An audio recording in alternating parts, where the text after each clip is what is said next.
Stranger Things Season 4 Vecna Explained. The main villain of Season 4 of Stranger Things remained a mystery right up until the final episode of the volume.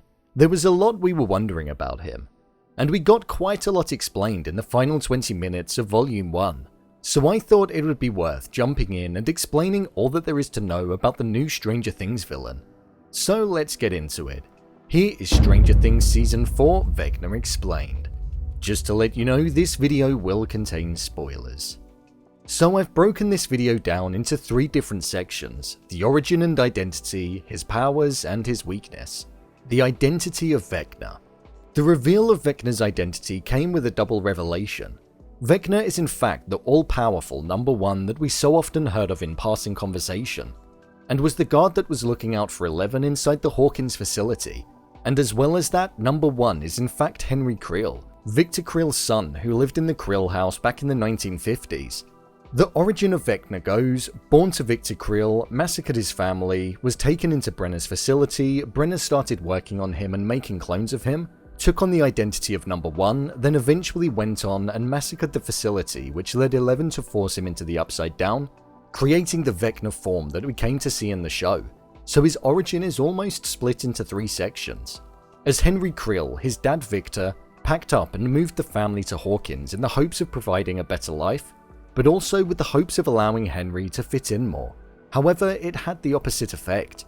Henry believed that humans were pests of the earth, and were ruining it by implementing a structure that allowed them to live a mundane life that was centered around time, a construct that he didn't believe in. This led him to want to be different to the average person, and he started working on his powers. He took an interest in Black Widow spiders, which I thought was quite interesting. There's no real symbolic significance as of yet, other than him believing that the species is one that he relates with.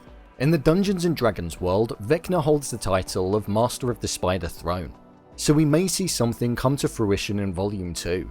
We know he likes to use spiders as a sense of inflicting fear into the people that he's trying to scare, as we saw all throughout Volume 1. Over time, Henry learned how to look inside people's minds, and use the things that made them feel guilty against them. He did this with his whole family. He used his father's shelling that he ordered on a house against him, and once his mother clocked onto the fact that he was the one that was causing the haunting occurrences, he used his powers against them all and framed his father for it.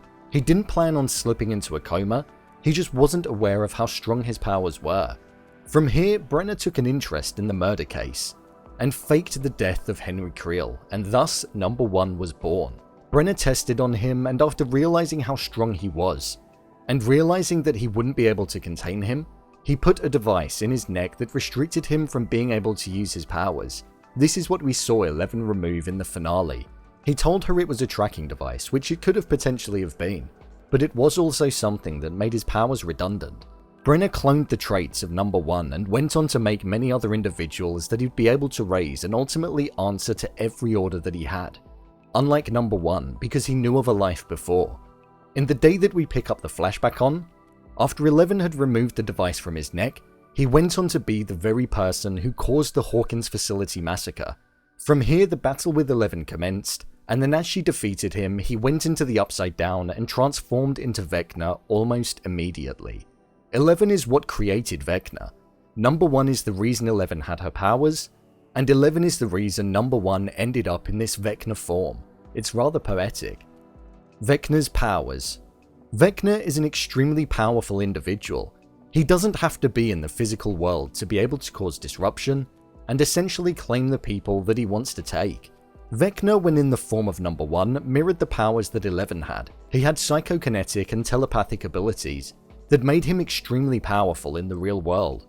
We saw this in the final episode when he attacked everybody in the facility. He was also able to reach inside people's minds and learn all about them, seeing things that made them feel guilty, and then morphing them into reality to bring it to the forefront for them.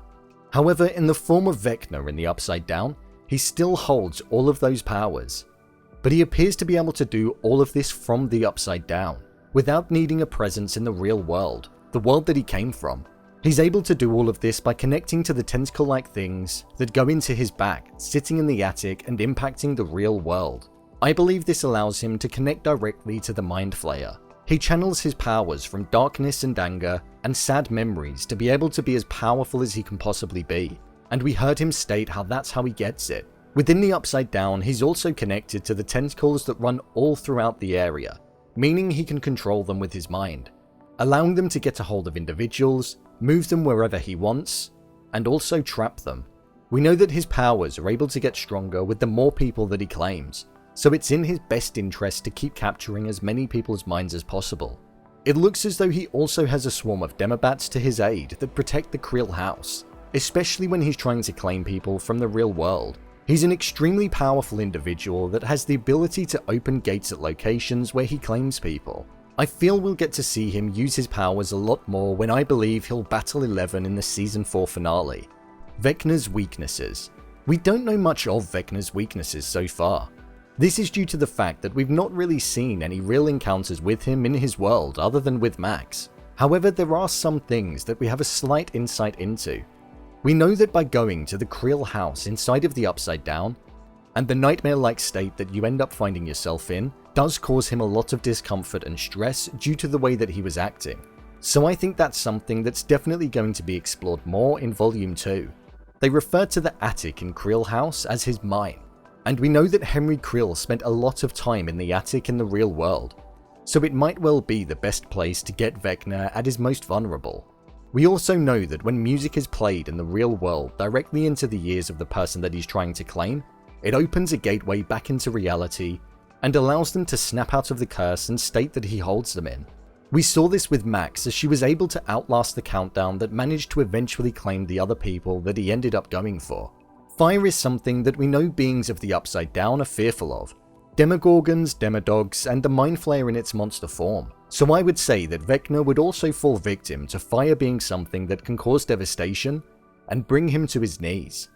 I'm sure there are many other weaknesses that we're yet to see. I imagine in the final 2 episodes of Season 4, we'll see exactly what can defeat him. So, there you have it, Vecna explained. If you want to see more Stranger Things content, such as Volume 1 explained or everything we know so far about Volume 2 including theories and predictions, then click on the I button in the top corner and you'll get a wide array of content. Or alternatively, head over to the channel where you can find every video that I've ever created. As well, if you'd like to recommend shows to me, then feel free to head over to my Twitter @brainpilot_ and tweet me with a show that you'd like me to cover. What did you think of Vecna as the villain? Leave a comment down below, and don't forget to subscribe. I'll see you next time.